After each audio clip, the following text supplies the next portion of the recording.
Hi YouTube, it's JonseyG. I'm recording this kind of in the dark because I'm watching TV, so that's why you get flashes of light. I decided to kind of tackle a little bit of suicide tonight. It's not something I'm very proud of. It's not something I ever would have hoped to see or feel or deal with in my life. It's a topic that I would never, if you had asked me years ago if I would have ever dealt with it before, I could never have told you that I had 3 suicides in my family. I would never have been able to tell you that. And they were all in different ways. One of my cousins was found dead in her bathtub with a bottle of wine. One of my family members decided prescription medication was the answer, and one of my family members drank himself to death. It's not a topic that people like to talk about, obviously. It's very painful and very hard to react to. And when you find out about someone that you love the way I did, I was actually on the phone when the police were doing their investigation. And let me just say this. I wish it would have been done a different way. It was unfortunate the way I found out, and I want to be there for the next person who has to deal with it. I want to be the one that you can go to when you have that kind of pain in your life. I can relate to what you're going through, unfortunately. I can relate to it because it happened to me. Not once, but 3 different times. You feel numb, you feel exasperated, you feel like you don't know how to react to anything. You feel like you've been in a boxing match with a heavyweight champion. I'm not going to name any names because that would make me feel very old. But, you feel just a whole bunch of, your biggest thing is, why me?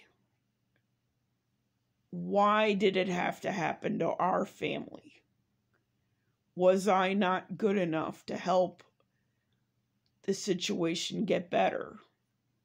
Could I have done something differently? These are questions that you hear all the time. And yeah, the cliche, time heals all wounds. It does, but it doesn't. On anniversaries, on holidays, like for me, it's Mother's Day. That's the worst. Birthdays, Christmas, that whole time of year is very difficult for someone who's had to deal with this kind of stuff. I understand why people decide to drink their life away when they have this kind of pain. I chose to take it in a different route. while certain family members were dealing with their sadness in ways that were not beneficial to me, I was playing video games. I was listening to music. I was putting my energy into my cat. At the time, her name was Molly. Meridia has come into my life, and what a beautiful joy she is. But there were times when everybody else in the world was having Easter or whatever holiday comes around then, and I was crying myself to sleep in a lemon meringue pie. I'm not going to deny any of my feelings because I've done that all my life. I've kept my feelings a secret, and nobody knew exactly how much pain I was going through because I wouldn't allow it. I wouldn't allow people to know that I was crying. I wouldn't allow, sometimes people would walk in and see that I was crying, but the crying I was doing on the outside, as painful as it might have looked to other people, it was even worse for me. It was even harder for me. It was so overwhelming and so overpowering that I couldn't live within my heart. I was numb.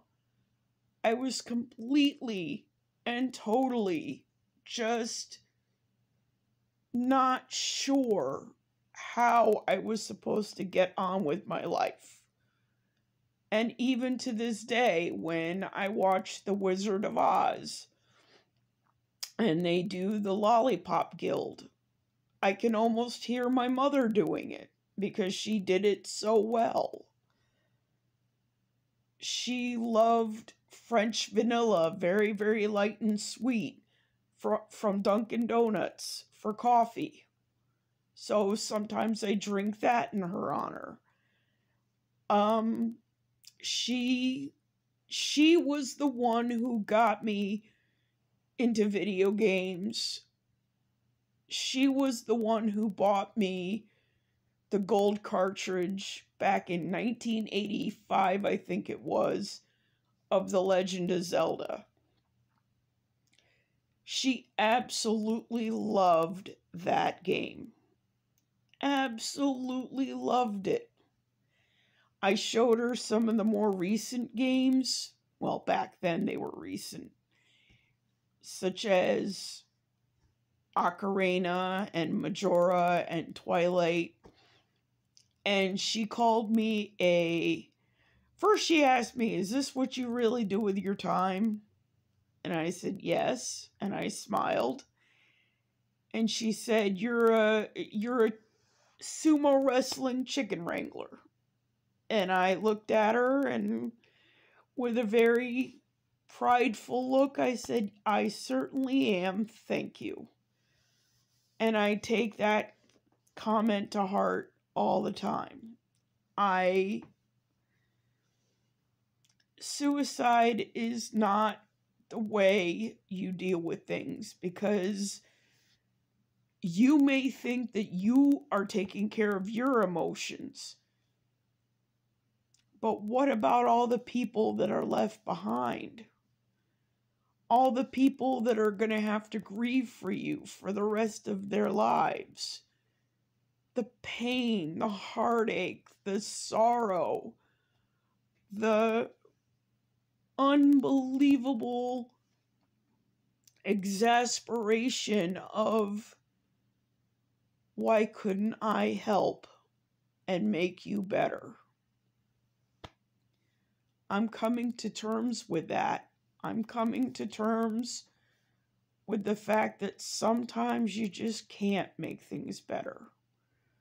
Sometimes you just can't be there for them.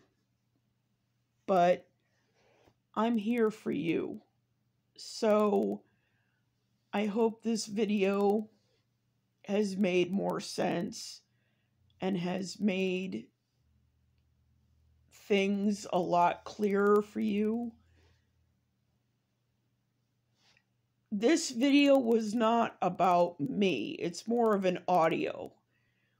It's not about seeing me.